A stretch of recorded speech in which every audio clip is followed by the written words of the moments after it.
All right, folks, welcome to Wednesday, the 11th of January, 2023. Flex Day Learning here. What we're going to do is we're going to talk you through type 1 collisions again. This time we're going to introduce friction, though. So it's a little bit different from yesterday in the fact that it's going to be a little bit more steps. But other than that, they are steps that you have done before, so they shouldn't be too incredibly different. Okay, here we go. So for us, just a couple reminders. In a collision, momentum is always conserved. Remember, we're not going to create momentum. We're not going to transfer momentum. Depending on if it's squishy or rigid, that'll dictate how much momentum is actually transferred. In a real life collision, what we're going to see is some kinetic energy. Again, remember, kinetic energy is the energy of motion, is going to be converted into heat or sound or used to bend or break stuff. For us, that's what we're going to start to see is that velocity turns into basically those things, right? That's going to be that energy that works that way. It may seem obvious, but momentum and kinetic energy are not interchangeable, meaning that we can't mix those together. What that means is that once we find momentum, yes, we can find velocity, but we can't use momentum with kinetic energy. Just like with kinetic energy, we can use, there's the bell, start the school day. We can use kinetic energy to find velocity, but we can't use kinetic energy in place of momentum or anything like that. All right. Friction converts it into heat. All right. If friction completely stops an object, again, sliding style problem, then the amount of work that friction did is just that, right? There will be no other forces involved with this once it actually hits. All right. So a bullet is fired horizontally into a wooden block that is at rest. At rest is a big deal for us, right? On a horizontal surface, the bullet embeds itself into the block, and the bullet and block slide some distance and eventually end up at a rest. All right, so that means our VF equals 0 meters per second, right? So if we know that the mass of the bullet, the mass of the block, again, we need those both in kgs when we get that point. The coefficient of friction between it, right, that's going to be mu.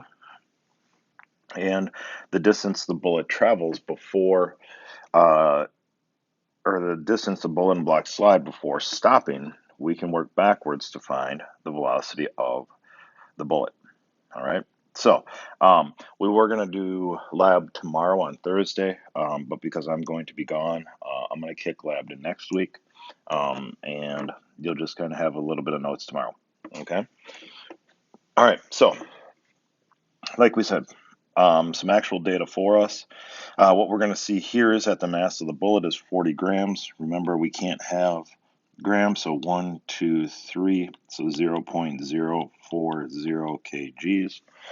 All right, the mass of a block is 1.960 kgs. Our coefficient of friction between the block and the surface is 0.5, and the block and bullet actually slide 0.4 meters. Gravity, as you see, is going to be 9.8 meters per second. All right, there you have the answer to be able to look at it. Here are your prompts. So the downside to this type of problem is that we're going to see a heavy amount of prompts, meaning you're going to have what, 1, 2, 3, 4, 5, 6 different prompts here. Now, work them top to bottom. A lot of this stuff is stuff that we've done before, right? Work done by friction. We've done that before. Change in kinetic energy. Well, just remember our net work is equal to our change in kinetic energy. In this case, what we're going to see is that our net work is all just done by friction. Determine the velocity. If we know the change in kinetic energy, we know the final velocity, we can figure out the velocity of the bullet and block just after impact. Determine the momentum. Now, the momentum is going to be key for us because with momentum, because we conserve momentum, our momentum of part D and part E should be the same. All right, meaning that how much momentum it had to make the block slide to a stop all had to come from the bullet prior to it because the bullet was moving, the block wasn't. Then we can calculate the velocity of the bullet. Notice that we have to use momentum to transfer from pre to post down here. All right, that's what this is basically is. Oops, I'm sorry, that's backwards. This is post-collision. This is pre-collision. All right, and we can only use that momentum to do that sort of stuff. All right, let's run it. So it says calculate the work done by friction. Remember our force of friction here. This will be up on your front board, is mu mg. All right, since we know the mu, that's going to be 0.5, right? And for this one, it is our mass of both because they're both sliding, right? And then g there, that's just 9.8 like it has been for years, all right? So that's going to be into our force of friction. That's what we're seeing right there, all right? Our change in distance, okay, again, is going to be right there. So that's our number of meters. Remember, I changed this mass here to kilograms in order to have it. The block was already in kilograms. So this is the bullet. This is the block. All right. So once we put all those together, add the two in the middle together, multiply everything, we end up seeing that the work done by friction was 3.92 joules. All right. So that's solely the work to make it slide to a stop. Right? That's what we're talking about there. Now, when we look down here, we want to calculate the energy lost to friction. Well, remember, when this thing was together, it was moving, so it had velocity here. All right? As it came to a stop, we lost all of that velocity. This velocity is part of that kinetic energy. So it had a high amount of kinetic energy there, was big, right? Here, our kinetic energy is 0. So in order to lose all that energy, we had to slow the block down. So what we say is our work of friction is equal to our kinetic energy of that, right? Remember, net work equals our change in kinetic energy. It just so happens that the net work is from friction and that the kinetic energy is our bullet and our block, all right? Next one, calculate the velocity of the bullet and the block. So now that we know kinetic energy, right? That's going to be 1/2 mv squared. Well, because it's a change, we know that this is going to be Vf minus Vi. All right, both of those squared. Okay, so because we still are with our bullet and block, this is the mass of both of them. All right, so what we're going to see is that our 1/2, our velocity, right? Now, what you could say is Vf squared minus Vi squared, right? Our final is going to be 0 meters per second, right? So really, for us, that velocity is just what it is immediately after the impact, okay? So what you do is you divide it all by 1/2 of 2, right? And then you would square root that, okay? So immediately after impact, we find that our velocity is 1.98 meters per second. Now that's for both of them together, okay? Now, we can't use this to discuss what's happening in front of it, meaning before it. We have to find the momentum because the momentum is going to be conserved. So we want to calculate the momentum of the bullet and block just after impact. So that means we're going to use the mass of both and the velocity of both, all right? As you see here, there's our both, and there's our both. All right, so we multiply those two together. We will see that the momentum that this bullet and block have immediately after impact is 3.96 kilogram meters per second. Now, the big question is, where did this start? Meaning, where did we get this momentum from? Prior to it, the big thing is, right, a bullet is fired horizontally at a wooden block. That is at rest. So that means that our bullet is getting everything or has all the momentum. So we want to find the momentum of the bullet just before impact. Now don't freak out because this should be the same. So after is that, before is also that. Again, because momentum is conserved, we're not losing momentum. Momentum is just transferred. Because that bullet is moving in the beginning and the wood block is not moving, that's why we're going to see that momentum be conserved. And I'll trade it over there. Okay. Lastly, calculate the velocity of the bullet prior to the impact. All right. So here, now we can't use kinetic energy. All right. The reason we can't use kinetic energy is because we're going to lose that to friction. Right. The bullet embedding itself in the block, it's going to lose energy. All right. So that's why we're going to say our PI equals our PF. This just so happens to be both, right? And so that's going to be both yet, or that's just for our bullet, sorry. Right? So if we know this, then what we can do is say the mass of the bullet and the velocity of the bullet. All right? So we take and divide by 0.04. This bullet is traveling at a speed of roughly 99 meters per second. Okay? If you got questions on that, let me know, and we can kind of talk it through. Zip me an email, shoot me a text, whatever. Okay. Here, stop the video at this point, and I want you to try out this problem. Okay. So hopefully you stop it here. All right. So I'm going to switch my angle here so it's a little easier to write with. I switch my pen color. All right. So what I've got here is I've got a 400-gram ball, 80-kilogram keeper. So the mass of the ball is 0.400 kilograms. The mass of the keeper is 80 kgs. The player kicks the ball with a velocity, so that's the velocity of the ball, all right, is 26.73 meters per second. The wet grass is a coefficient of that, so the mu is 0.22. We want to know delta x. All right, so for number one, all right, find the momentum of the ball prior to. So we want the momentum of the ball. Well, that's going to be the mass of the ball times the velocity of the ball because the keeper is not moving.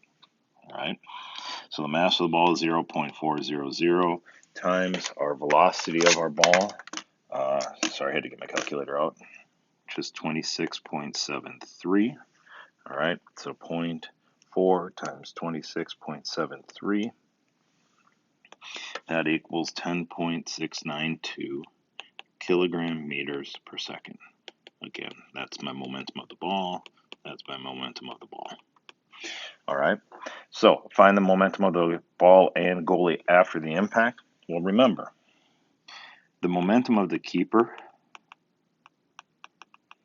before was 0 because there was no velocity. All right. So when we go to 2, the initial is going to equal our final. So that'll equal 10.692 kilogram meters per second. Now, that just so happens to be the momentum of both of them is 10.692 kilograms meters per second. Okay? We go to 3 then. Find the velocity of the ball goalie after the impact. Okay? So if we know the momentum of both, we can use that in conjunction with the mass of both to find the velocity of both. All right, so we got 10.692. That equals 0.40 kgs plus 80 kgs times the velocity of both. This is kgm/s. All right, so I'm going to divide by 80.4. All right, divided by 80.4. The velocity of both of these is going to be 0.133 meters per second. All right, hopefully so far so good. 4, we're going to find the change in kinetic energy of the goalie and the ball after the impact. So remember here now, we know our VI is 0.133 meters per second. We know our VF here is 0 meters per second, right? And we know our mass here is going to be 0.4 plus 80 kgs. All right, so our change in kinetic energy is going to be 1/2 0.4 plus 80 times 0 squared minus 0.133 squared. All right, so 0.5 times 80.4. All right, so delta KE equals 40.2 times, let's grab that, times 0.0177. That'll be negative. My change in kinetic energy will be that times that. All right. Change in kinetic energy will be a negative 0.711 joules. All right. So, because we now know that, right? And again, positive negatives, I'm not going to worry too much about in these type 1s because we kind of have a pretty good idea what's happening. All right. So 5, I want to find the work done by the grass. All right. So my work done by the grass is going to be my work of friction. Right? And that's going to be equal to my change in kinetic energy. Now, typically, we would use a negative there. Here again, I'm not too worried about it if you have that. The nice thing about using a negative there is if we go negative 0.711 joules, that equals our kinetic energy, or our change in kinetic energy. That then says, hey, I've got that much work that I'm doing from, sorry, let me redo that. That was bad. So my work of friction will equal my negative kinetic energy, which ends up being a positive there. All right. So force of friction. The force of friction, remember, is mu mg, right? So that's going to be 0.22 times 0.4 plus 80, that's kgs, times 9.8, and that's meters per second squared. So 0.22 times 80.4 times 9.8. My force of friction is going to be 173.3 newtons. All right, and then lastly, it says how far will they slide?